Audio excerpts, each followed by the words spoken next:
Hello, and welcome back to The World in English. Today, I have a famous story for you. You may know this story already, but today we will tell it in easy English. As you listen, I will explain new words so you can learn English while you enjoy the story. Let's begin. Long ago, there was a young boy. He lived in a small village near green hills. Every day, he took care of the village sheep. His job was simple. He had to watch the sheep and keep them safe. The sheep spent the day eating grass. The boy spent many hours alone. He had no friends with him. He had no one to talk to. Soon, he became bored. Bored means you have nothing fun to do. For example, if you wait for 3 hours with nothing to do, you feel bored. He looked around.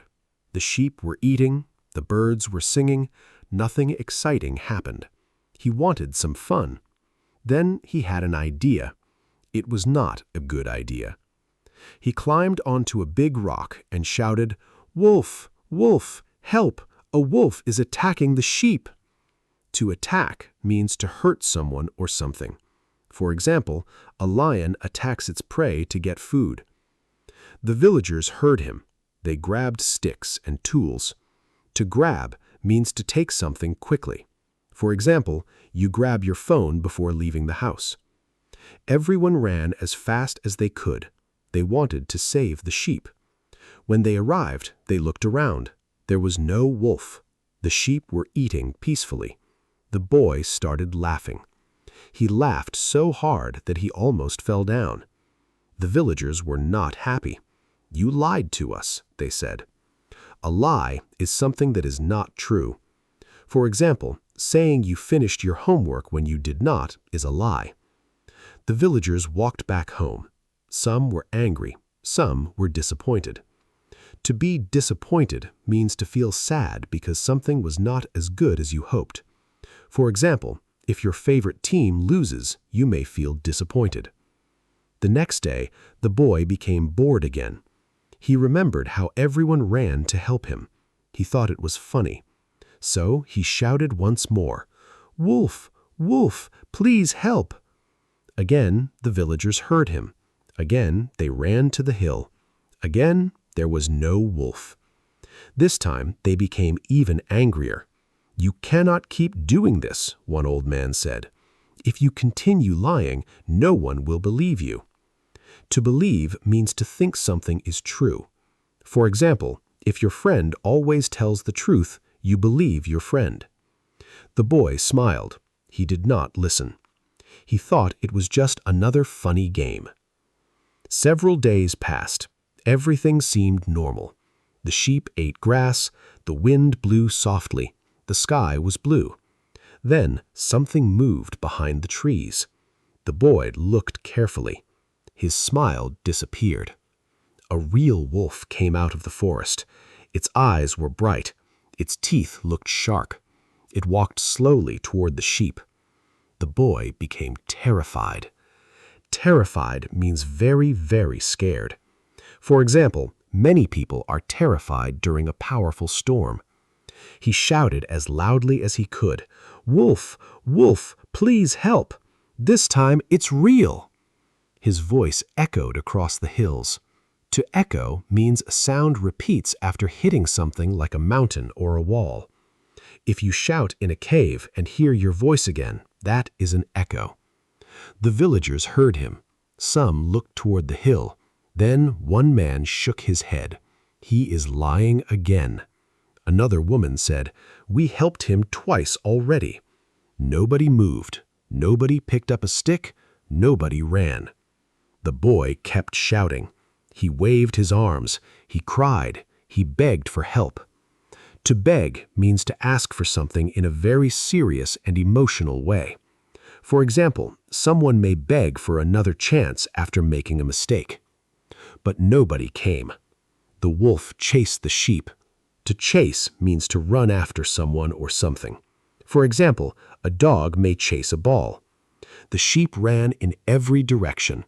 Some escaped, some did not. When the wolf finally left, the hill became quiet. The boy sat on the ground. He felt terrible.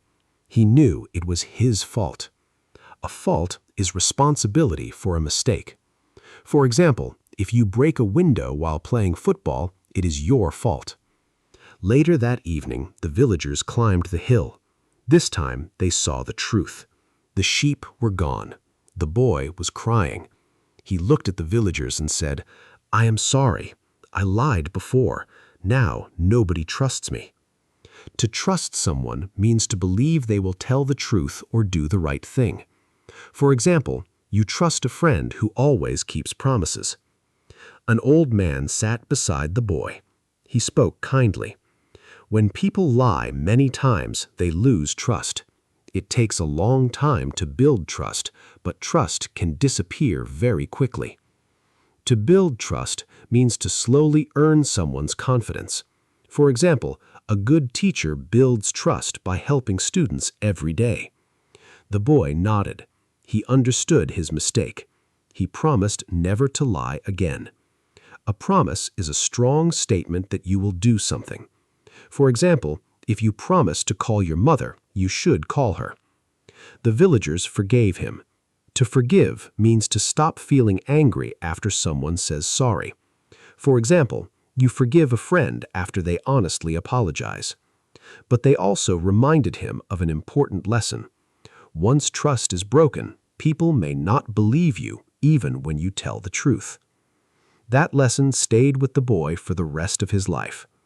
As he grew older, he became an honest man. To be honest means to always tell the truth. For example, an honest shop owner gives the correct change to every customer. People slowly trusted him again, but it took many years. Because trust grows slowly, like a tree, and it can fall quickly, like a branch in a strong wind. So, what can we learn from this story? Lying may solve a small problem today. It may even seem funny, but every lie makes people trust you a little less. When you tell the truth, people should feel safe believing your words. Honesty is one of the most valuable things a person can have. And remember, it takes years to build trust, but it can fall in a moment. Thank you for listening. If you enjoyed this story, listen again. The second time, you'll understand even more English. Try to repeat the new words out loud. Use them in your own sentences. Little by little, your English will become stronger every day. See you in the next story here on The World in English.